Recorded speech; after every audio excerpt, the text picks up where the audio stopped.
Assalamualaikum warahmatullahi wabarakatuh. Selamat datang kembali di Podcast Pega. Podcast Pega menyajikan obrolan berharga seputar sekolah, hiburan, dan berita-berita terkini. Nah, pada hari ini saya sudah ditemani oleh beberapa narasumber yang sangat inspiratif. Mereka adalah sosok-sosok membanggakan yang berhasil mengharumkan nama sekolah. Halo semuanya. Halo.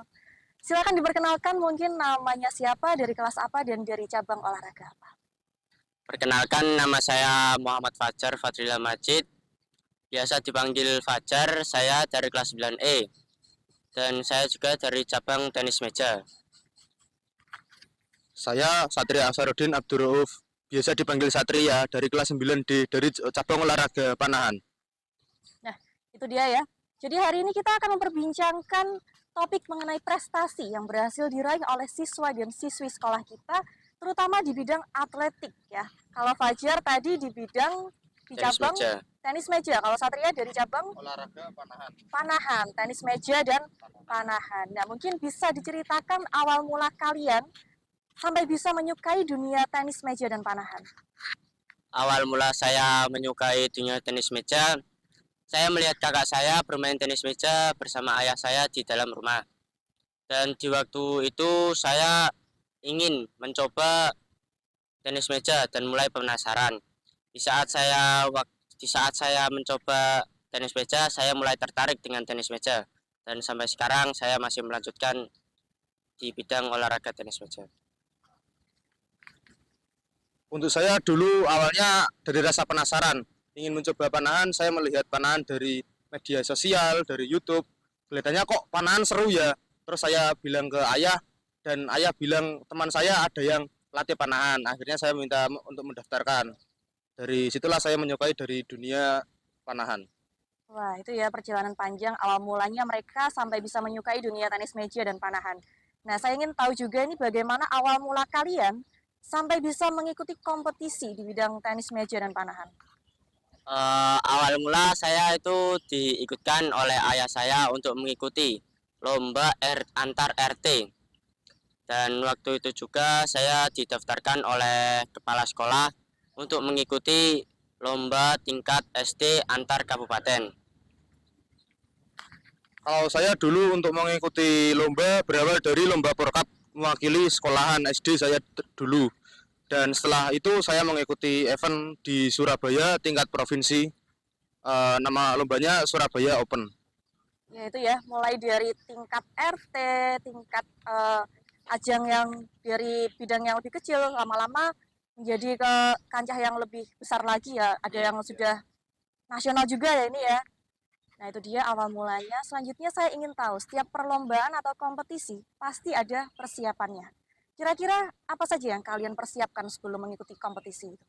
Kalau saya untuk persiapan mengikuti kompetisi 2 minggu sebelum kompetisi dimulai, saya melakukan jogging kecil-kecilan.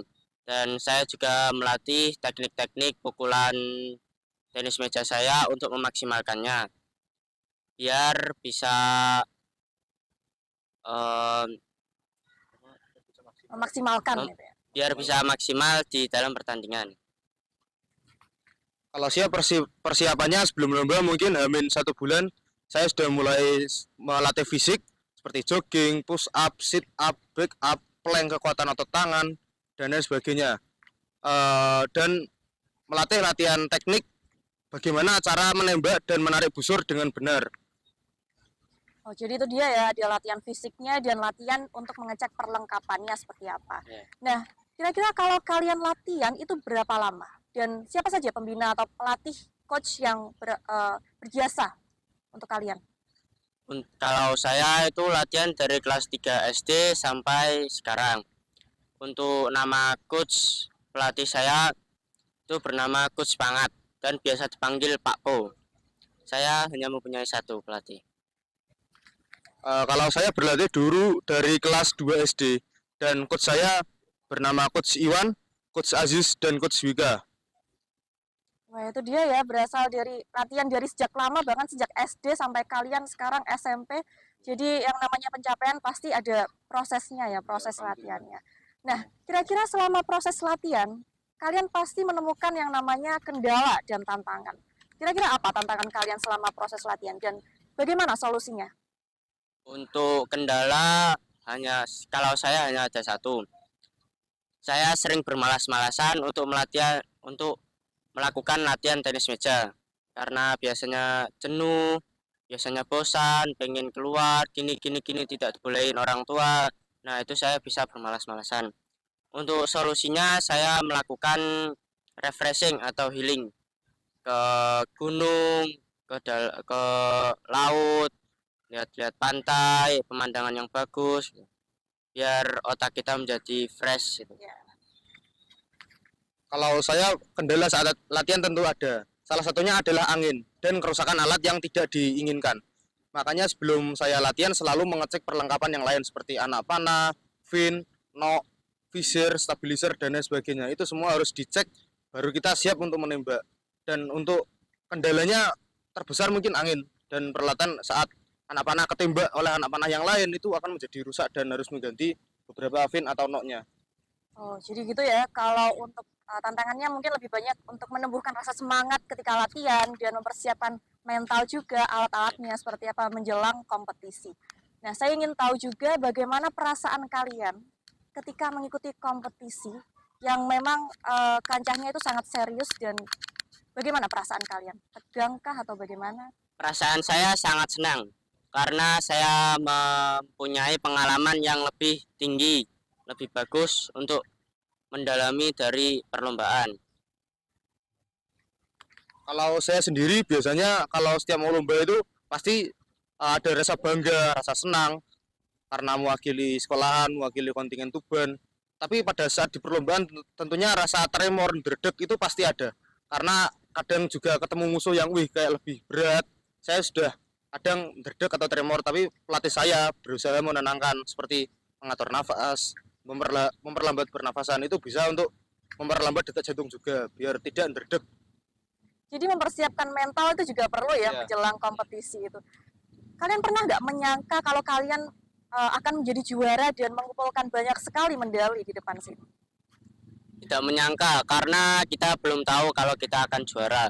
Yang terpenting kita berusaha semaksimal mungkin apapun kejadian di nantinya kita dapat juara atau tidak itu tidak masalah. Karena yang penting kita harus semangat, mengatur mental biar tidak grogi atau dredeg ya, biar bisa memaksimalkan pukulan-pukulan kita. Kalau saya mungkin bisa memaksimalkan untuk teknik, mengatur emosional agar saat kita menembak itu harus tenang, fokus dan tidak ada gangguan. Nah, kalau juara itu saya tidak pernah menyangka kalau saya berharap wah saya harus juara, tapi saya memaksimalkan di pikiran, di mindset saya itu harus membetulkan teknik dan memaksimalkan skor yang saya peroleh di perlombaan. Wah, itu dia ya perjalanan panjang yang sangat inspiratif sekali. Dan saya ingin bertanya bagaimana tadi kan kalian menjelaskan proses latihan yang sangat panjang dan lama ya, dalam waktu yang lama. Lalu bagaimana cara kalian membagi waktu kalian supaya waktu belajar tidak terganggu dengan waktu latihan? Kalau saya mengatur waktu, seperti waktu di sekolah saya harus mengerjakan tugas, saya harus belajar, saya harus menghafalkan vocab, bahasa Inggris atau bahasa Jawa. Kalau waktu pulang sekolah saya juga melakukan jogging, latihan di waktu malam hari sampai jam 10. Kalau saya biasanya waktu belajar itu setelah pulang sekolah langsung latihan. Jadi latihan itu paling sampai jam 5 atau sampai jam setengah 6. Jadi setelah pulang latihan itu kalau saya nggak ada les, saya belajar sendiri, saya ambil fisik juga kalau malam mungkin push up, sit up dan lain sebagainya, aktivitas kecil lah. Kalau ada les mungkin saya juga les, mengerjakan tugas dan lain sebagainya. Ya itu ya sedikit tips dari Fajir dan Satria ketika akan mengikuti kompetisi, kalian tetap harus belajar sesuai dengan kewajiban kalian dan tidak boleh mengganggu waktu belajar ya, harus bisa dibagi waktunya dengan baik. Lalu apakah kalian ada pesan-pesan untuk adik-adik dari kelas 7 dan 8 sebagai penerus kalian karena berhubung di sini kalian sudah kelas 9 ya, bentar lagi sudah lulus. Apa kira-kira pesannya untuk adik-adik? Untuk pesan saya semangat terus mengejar cita-citanya dan saya harap kalian adik-adik semuanya bisa membanggakan nama sekolah SMPN Negeri 3 Tuban. Kalau saya harapannya tentunya ada penerus saya di sini dan penerusnya yang lain agar bisa membanggakan nama sekolah, bahkan bisa sampai membanggakan nama Provinsi Jawa Timur atau di nasional untuk adik-adik kelas 7 dan kelas 8 saat ini. Ya, kita doakan bersama supaya nanti adik-adik kelas 7 dan 8 banyak sekali penerus-penerus kalian yang akan melanjutkan prestasi yang kalian raih. Di sini banyak sekali ya juaranya. Kira-kira juara paling bergengsi yang pernah kalian raih apa?